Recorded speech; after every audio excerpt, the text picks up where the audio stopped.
different tips of removing facial hair, I always say, let's take a look at the type of hair that we're dealing with.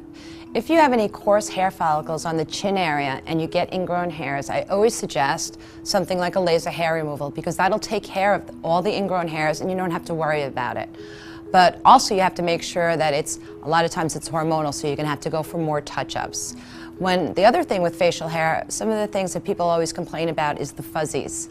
And when you deal with some blonde fuzzies in the area of the face, so if you take a look, and if it's in right now, a normal person, we can't see it. But then you have these people that say, oh, I'm all fuzzy, I'm all over the place. It's when there's a certain light coming in on the cheek area.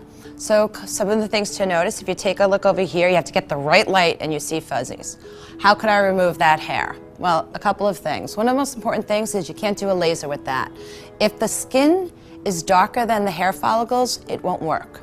The other thing with something like this, you can wax the area, but you also have to understand that when you're waxing that area, it's also that skin is not used to it. When the hair grows back in, it could also go in a bit darker. And the reason being is if you've never done anything in this area before or removed that hair, it's been dyed over the years from the sun. The other thing that you can do is shave.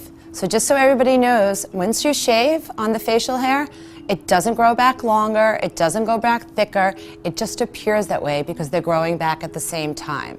So what are my options? I think the biggest option when it comes to the face is to do the permanent hair reduction for the lip and the chin area. On the little fuzzies over there, if it really bothers you, I would say wax or shave that. Yes, shave.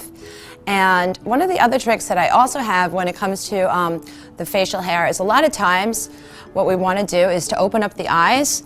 We take a look over here. Some people have the hairline coming down a little bit. If you want to open up your eyes, you actually could do a little wax on this part and it makes your eyes look bigger and more in the upward direction.